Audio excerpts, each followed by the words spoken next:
न मे समय साराय स्वानुभूत्या चकासते चित्त स्वभावाय भावाय सर्वभावांतरच्छिदे। बोलिए देवादिदेव 1008 श्री आदिनाथ भगवान की।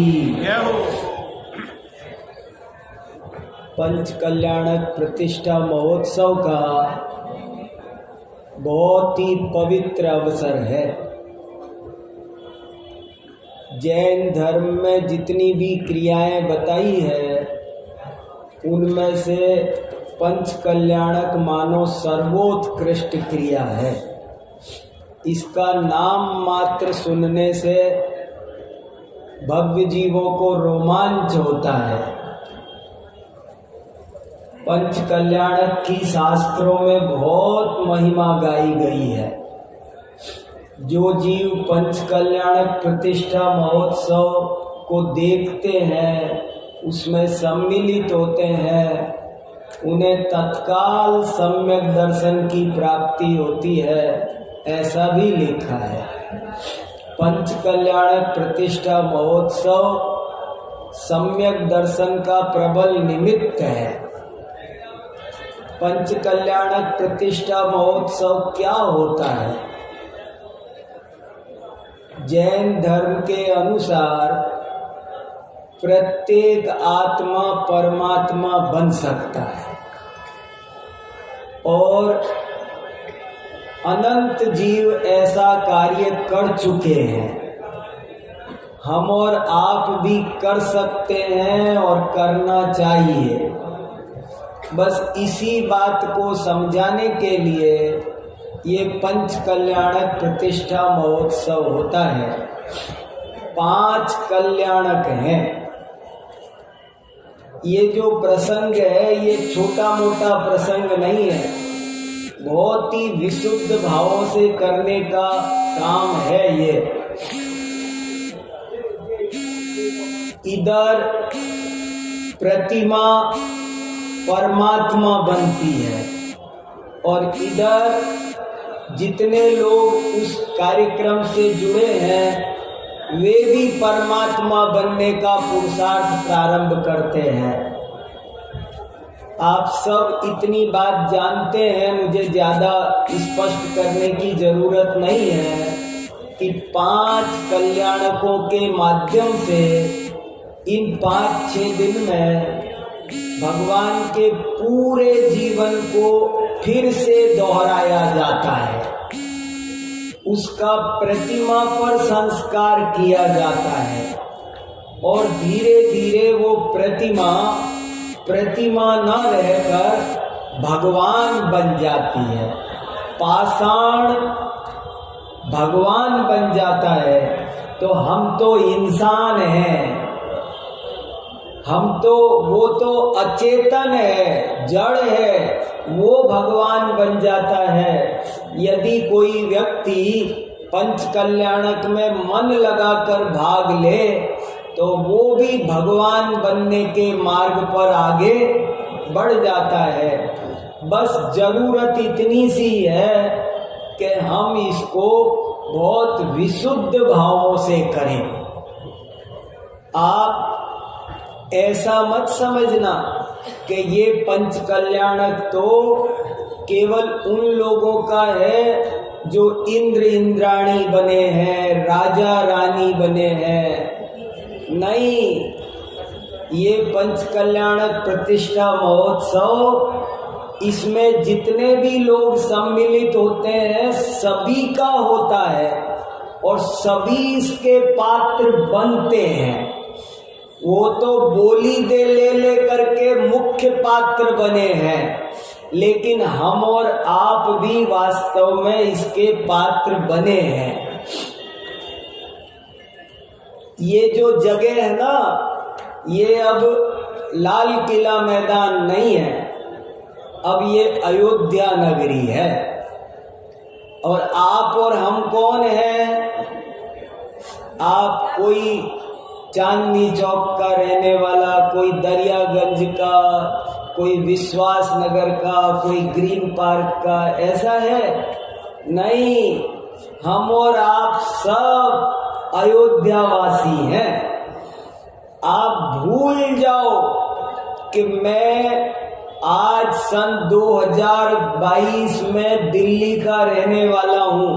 यदि ये याद रखोगे तो पंच कल्याणक का फायदा नहीं प्राप्त कर सकोगे।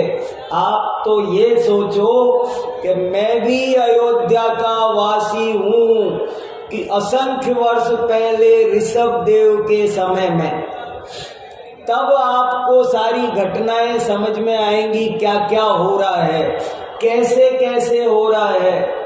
ये पात्र बनना ये भी कोई छोटी घटना नहीं है। मुझे पद्म पुराण का एक प्रसंग बहुत अच्छा लगता है। पद्म पुराण माने जैन रामायण। जैन रामायण में एक छोटी सी घटना बहुत अच्छी आती है।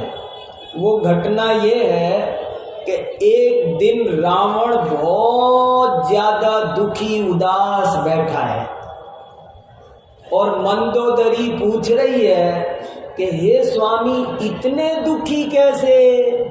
इतने दुखी तो आपको कभी नहीं देखा, इतने दुखी कैसे?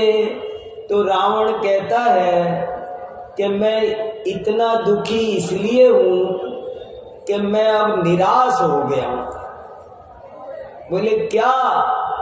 बोले मैं सीता को लेकर आया और बहुत तरह से प्रेम से, प्रलोभन से, डरा के, धमका के, सब तरह से मैंने उसका हृदय जीतने की कोशिश की, पर लगता है मेरी ये कोशिश कभी भी सफल नहीं होगी। आज मुझे ये विश्वास हो गया कि लगता है वो मेरे से कभी प्यार से बात नहीं करेगी।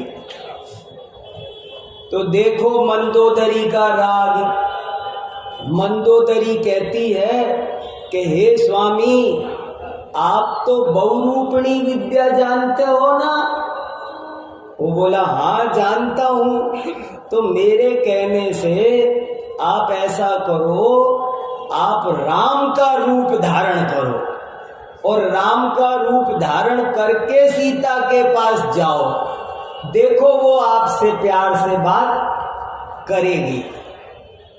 तब रावण कहता है मैंने वो भी उपाय करके देख लिया।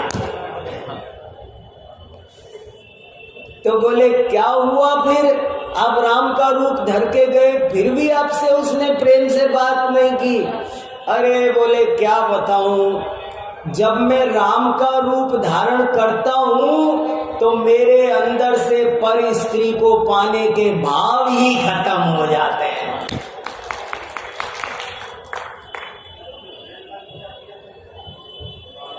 बताओ, थोड़ी देर के लिए नकली राम बनता है वो, तो उसके भाव में कैसा शील, व्रत और राम के गुण प्रकट हो जाते हैं। आप कल्पना करो, हम नाभीराय बनते हैं, हम मरुदेवी बनते हैं, हम सौधर्मेंद्र बनते हैं, हम सची इंद्राणी बनते हैं, हम कुबेर बनते हैं, हम भरत बाहुबली बनते हैं, हम ब्राह्मी सुंदरी बनते हैं, हम पूरे अयोध्या की प्रजा बनते हैं। तो इस पंच कल्याणक में यदि हम ऐसा बनेंगे तो हमको हमारे भाव कितने विशुद्ध होंगे।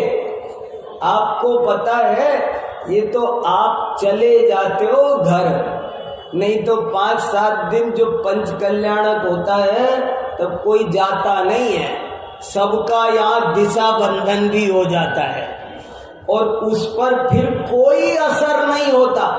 घर में कोई ऊंच नीच भी हो जाए ना, तो जिसने एक बार पंच कल्याणक का कंगन पहन लिया, अब उस पर कोई असर नहीं होता। जो कुछ होता हो सो होता हो, क्योंकि अब मैं वीर सागर ही नहीं हूं, अब मेरे पे कहाँ से कोई दूसरी चीज का असर होगा। इसलिए हमको इस पंच कल्याणक को बहुत पवित्र मन से मनाना चाहिए, इसमें भाग लेना चाहिए। इसमें कोई मान का, कोई लोभ का जरा भी इच्छा नहीं करनी चाहिए। कोई हमें माला पहनाएगा, हमारा मान होगा, मान के लिए पात्र नहीं बनना है, न लोभ के लिए बनना है, न बनाना है। ये तो काम कसायों को मिटाने के लिए करना है, कसायों के बढ़ाने के लिए नहीं करना है। तो ऐसे इस कार्यक्रम में आज हम थोड़ी देर स्वाध्याय कर रहे हैं। जिनवाणी माता जो तीर्थंकरों की वाणी है, उसको मैं आपको सुनाता हूँ। क्या कहती है ये जिनवाणी माता? वो ये कहती है कि तुम शरीर नहीं हो, तुम आत्मा हो। ये जो पात्र हैं, ये सब पात्र ही हैं, ये तो सब नाटक है। लोकोयम नाट्यशाला, क्या चीज है ये दुनिया? ये तो नाट्यशाला है, ये नाटक है। और तुम इसमें ऐसे रहो जैसे पानी में कमल रहता है। अध्यात्म विद्या सीखो, जैन धर्म की, और बल्कि सही पूछो तो जैन धर्म की नहीं, पूरे भारतवर्ष की सर्वश्रेष्ठ विद्या है। मूल विद्या कोई है तो उसका नाम है अध्यात्म विद्या।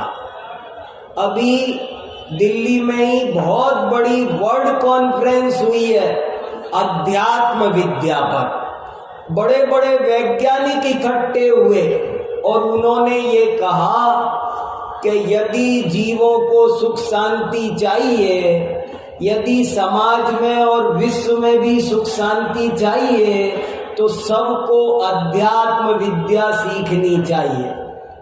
अध्यात्म विद्या सीखेंगे तो हमारी सारी समस्याओं का समाधान होगा। उन्होंने ये निचोड़ निकाला। वो 2 दिन की 12-12 घंटे 24 घंटे कॉन्फ्रेंस चली और बड़े बड़े 40 वैज्ञानिक भी इकट्ठे हुए, दार्शनिक इकट्ठे हुए, सब धर्मों के धर्मगुरु इकट्ठे हुए, और सबने अंत में कंक्लूजन क्या दिया कि इस विश्व में इतनी समस्याएं हैं जितने आकाश में तारे भी नहीं होंगे। लेकिन उन सब समस्याओं का समाधान एक ही है, और वो ये है कि आप आध्यात्मिक बनो, अध्यात्म विद्या सीखो। आपको पता है हमारे देश का नाम भारत क्यों है? क्यों रखा हमारे बड़ों लोगों ने भारत नाम? यूं ही नहीं रख दिया, ऐसे आज की तरह कोई भी टुल्लू मुल्लू नाम नहीं रख देते। बड़े बड़े ज्ञानियों ने बहुत सोच समझ के हमारे देश का नाम रखा। क्या नाम? भारतवर्ष। हम भारतीय हैं। क्यों हैं हम भारतीय? हमारे देश का नाम भारत क्यों है? क्योंकि हमारे देश का नाम ऋषभ देव के बड़े पुत्र चक्रवर्ती सम्राट भरत के नाम पर हमारे देश का नाम भारत पड़ा है। और क्यों पड़ा है? इसलिए पड़ा है कि भरत जी, आप भजन सुनाते हो ना, भरत जी घर ही में वैरागी, जो जल बीच कमल अंतपुर नाई भया वैरागी। भरत जी वैसे 6 खंड को जीत कर आए थे, 6 खंड के मालिक थे, कोई छोटे मोटे गांव के राजा नहीं थे, पूरे भरत क्षेत्र के राजा थे। लेकिन फिर भी वो ऐसे रहते रहते थे उससे निर्लिप्त अनासक्त रहते थे। तो यही बात इस समय सार में समझाई है। जैन धर्म का सर्वश्रेष्ठ सबसे महान ग्रंथ है समय सार। समय सार माने ये विश्व, ये संपूर्ण विश्व में सार क्या है?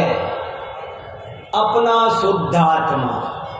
आज तक हमने इस समय सार में कुंदाचार्य देव ने, अपन रोज बोलते हैं ना, मंगलम भगवान वीरो, मंगलम गौतमो गणी, मंगलम कुंदार्यो, जैन धर्मोस्तु मंगलम।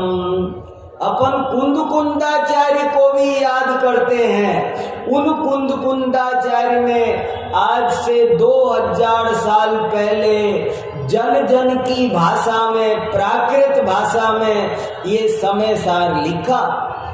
सबको समझ में आए, सरल है, सबके काम का है। और इसमें उन्होंने ये कहा, तुमने आज तक सबकी चिंता करी, पर अपनी चिंता कब करोगे?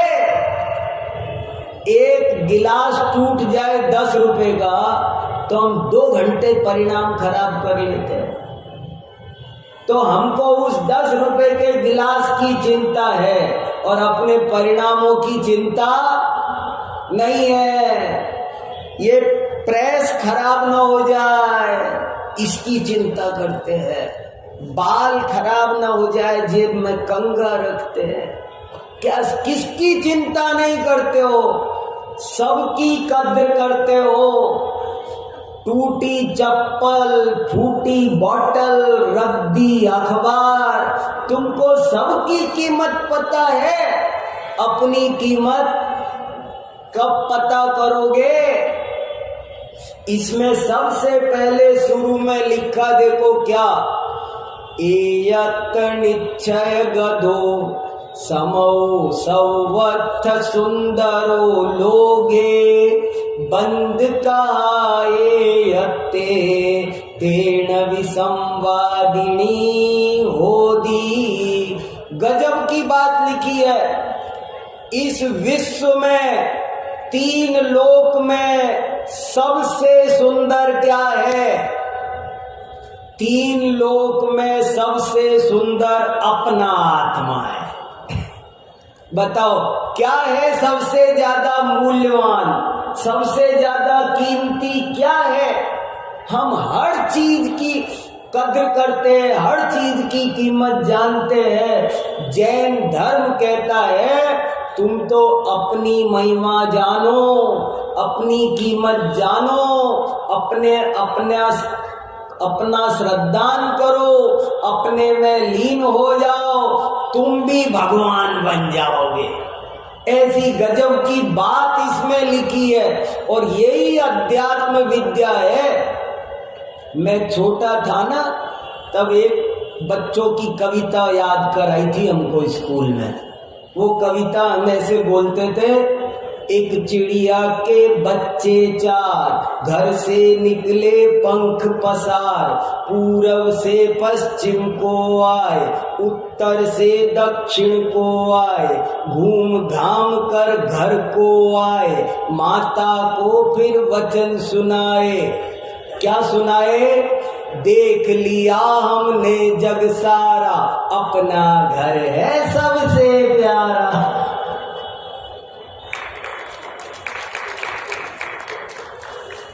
बहुत गंदी आदत पड़ी है हमको। पर की महिमा आती है, पर के ही गीत सुहाए हैं। हमको हर चीज की महिमा आती है, और जबकि ये मेरी लाइफ है, मेरे लिए सुख शांति देने वाली चीज मुझसे मेरे अलावा दूसरी नहीं हो सकती। अपना हाथ जगन्नाथ, आत्म बलम बलम, पर बलम दुर्बलम। हम सब चीज की कीमत करते हैं।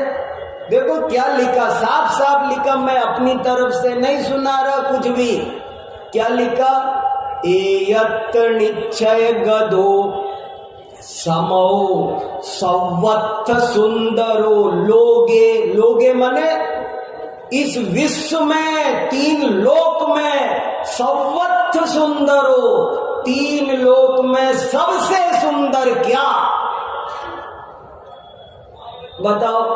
रोज जूते साफ करते हैं, स्कूटर गाड़ी सब साफ करते हैं, और अपनी आत्मा वो मैली पड़ी है, उसको साफ नहीं करते। ये बताता है कि अपनी सफाई भी तो करो, अपने को तो संभालो। एक आदमी लंदन घूमने गया और वहां जाके उसने पूछा कि यहाँ पर देखने की बढ़िया से बढ़िया चीज क्या है, मैं घूमने आया हूं। तो किसी ने कहा कि तुम महारानी विक्टोरिया के म्यूजियम में जरूर जाना, वहां एक कोहिनूर हीरा है, वो कहीं नहीं देखने मिलेगा, वो जरूर देखने की चीज है, यहाँ आए हो तो देख के जाना जरूर। तो वो गया, उसने देखा कोहिनूर हीरा 105 ग्राम का दमकता हुआ, तो देखा, देख दाख के लौटा। तो पूछा किसी ने कैसा लगा? तो उसने कहा मेरे मन में एक प्रश्न है। बोले क्या प्रश्न है? मैं ऐसे सोच रहा हूं कि वो हीरा ज्यादा कीमती है या मेरी आंख ज्यादा कीमती है? बताओ। आपको हीरे की महिमा आ रही है, हीरे की तारीफ कर रहे हो, कसीदे जड़ रहे हो घंटे भर से, पर ये बताओ हीरा ज्यादा कीमती है या ये आंखें ज्यादा कीमती है? तो वो बोला ऑब्वियसली आंखें ज्यादा कीमती है भैया। तो फिर और आगे बताओ, ये आंखें ज्यादा कीमती है या आंखों के माध्यम से जो ज्ञान देख रहा है वो कीमती है? आंखें तो मुर्दे के दी होती है, पर कीमती आंख भी नहीं है। आंखों से ज्यादा कीमती लोगों को हीरे की कीमत आती है। कोई मेरे से कहे कि ये हीरा आपको दे देते, जरा अपनी दोनों आंखें दे दो, हमें दे दूंगा क्या? कोई दे सकता है हीरे के बदले, कोहिनूर हीरे के बदले? अरे ऐसा कोहिनूर हीरा क्या करना, 1000 कोहिनूर हीरे हमारी आंखों पर न्यौछावर है।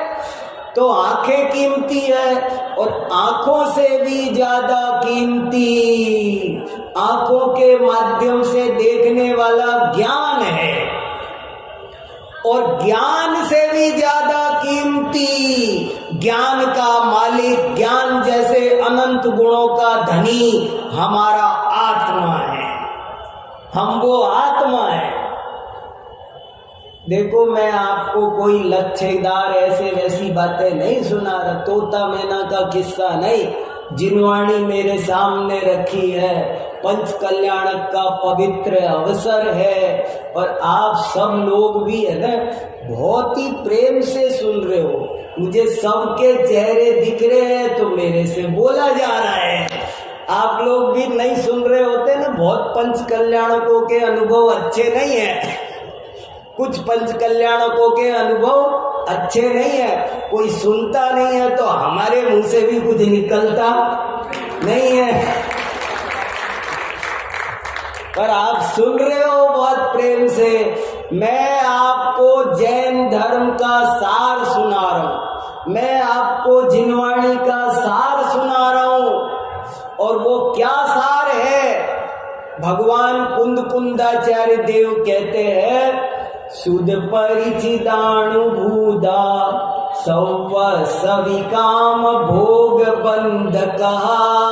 प्राकृत की मीठी मीठी गाथाएं हैं, जिसको प्राकृत आती होगी ना उसको तो और भी ज्यादा आनंद आ रहा होगा। मैं तो मस्त हो रहा हूं। सुध परिचिदानुभूदा सौव सविकाम भोग बंध कहा, एयत्त सुवलंबो नवरिण सुलहो विहतस्य। वो कहते हैं कि तुमको काम भोग बंद की कथा सुनाने वाले तो गली गली में मिलेंगे। दुनिया में 72 कलाएं हैं, वो सिखाने वाले तो तुमको गली गली में मिलेंगे, मगर मैं तुमको वे बातें नहीं सुनाऊंगा, क्योंकि अनंत जन्मों में खूब सुनी है, खूब परिचय किया है, खूब अनुभव किया है, मगर तुमने कभी अपने आत्मा की बात नहीं सुनी, अध्यात्म विद्या नहीं सीखी। इसलिए ये ग्रंथ तो मैं तुमको सिर्फ और सिर्फ अध्यात्म विद्या सिखाने के लिए लिख रहा हूं। समय सार क्या सिखाता है? अध्यात्म विद्या। मुझे एक दोहा बहुत अच्छा लगता है, कला 72 पुरुष की तामे 2 सरदार, एक जीव की जीविका एक जीव उद्धार। समझ में आया? एक बार फिर सुनो, बहुत मार्मिक दोहा है, याद कर लो। कला 72 पुरुष की, कितनी कलाएं हैं, विद्याएं, यूनिवर्सिटी चले जाओ 72 कलाएं हैं, नाना प्रकार के विषय हैं, पर पाक शास्त्र, समाज शास्त्र, वनस्पति, गणित, आयुर्वेद, ज्योतिष, व्याकरण, वास्तु, संगीत, कितने विषय हैं? बोले 72 प्रकार की कलाएं हैं, मगर उन 72 कलाओं में से हर भारतवासी को 2 कलाएं जरूर आनी चाहिए। कला 72 पुरुष की, जिनमें 2 सरदार, 2 प्रमुख है। कौन सी 2 है साहब, वो बता दो। बोले एक जीव की जीविका, एक तो वो सीखो जो आपका बिजनेस है, जिससे आपकी आजीविका चलती है। समझ लो मैं डॉक्टर हूं, तो एक तो मेरे को डॉक्टरी अच्छी आनी चाहिए, उसमें कमजोर नहीं रहना चाहिए। मान लो मैं बढ़ई हूं, मान लो मैं टेलर हूं, तो मेरे को टेलरिंग बढ़िया आनी चाहिए, उसमें कमजोर नहीं। एक तो अपनी वो विद्या आनी चाहिए, और दूसरी वो आनी चाहिए जिससे आत्मा का उद्धार होता है, अध्यात्म विद्या आनी चाहिए हर आदमी को। तो 72 कलाओं में से एक तो हो गई सबके लिए कंपलसरी, और बाकी हो गई सबके लिए ऑप्शनल। होते हैं ना कॉलेज में, स्कूल में, कुछ ऑप्शनल सब्जेक्ट और कुछ कंपलसरी। तो अध्यात्म विद्या क्या है? कंपलसरी है, सबको जानना जरूरी है। जिसने अध्यात्म विद्या नहीं जानी, जिसने आत्मा को नहीं जाना, वो चाहे कितनी भी विद्या जानता हो, कितना भी बड़ा पंडित हो, पर वो क्या है? अज्ञानी है, कुछ नहीं जानता। एक बहुत बड़े पंडित जी थे, उनको नदी पार करनी थी, तो नाव में बैठे, और नाव में बैठे तो नाविक से टाइम पास करने के लिए बात करने लगे। नाविक भैया, तुम ज्योतिष जानते हो? ना पंडित जी, मुझे कहाँ ज्योतिष आता। अरे तो फिर तुम्हारी तो आधी जिंदगी पानी में बेकार गई। अच्छा, अंग्रेजी जानते हो? ना पंडित जी, तो तुम्हारी तो आधी जिंदगी पानी में। संस्कृत आती है? ना पंडित जी, तो तुम्हारी तो आधी जिंदगी पानी में गई। तो हिंदी तो आती होगी, अपना नाम लिख लेते हो, दस्खत वस्खत? ना पंडित जी, मुझे कहाँ। अरे तुमको तो कुछ नहीं आता, तुम्हारी तो आधी जिंदगी पानी में ही गई। ऐसे बहुत पूछे जा रहे थे तरह तरह से। इतने में ही नदी में ऊपर से बाढ़ आ गई। अब वो नाविक पूछता है कि पंडित जी तैरना आता है? तो पंडित जी बोले मेरे को आयुर्वेद आता है। अरे बोले नहीं पंडित जी जल्दी बोलो, तैरना आता है। मुझको फ्रेंच आती है। अरे पंडित जी मैं पूछ रहा हूं, जो जवाब दो, आपको तैरना आता है कि नहीं? अरे मेरे को पाणिनि की अष्टाध्यायी कंठस्थ है, मैं व्याकरण जान। पंडित जी मैं पूछ रहा, जिसका जवाब दोगे कि नहीं? आप ये बताओ तैरना आता कि नहीं? बोले वही एक नहीं आता है। बस तो पंडित जी आज तो आपकी पूरी जिंदगी गई पानी में। कैमरा वाले भैया भी हंस रहे हैं, उनको भी आनंद आ रहा है। सभी लोग इतने खुश होके कैसे सुन रहे हो पंचकल्याणक में, क्या बात है? सब लोग धर्म की रुचि वाले हैं। देखो तो बहुत बढ़िया। देखो ये जैन धर्म का सार है। अध्यात्म विद्या सीखो, अपने को जानो। हमने सबको गिना, अपने को नहीं गिना। एक और कहानी है, I is always capital. I is always capital.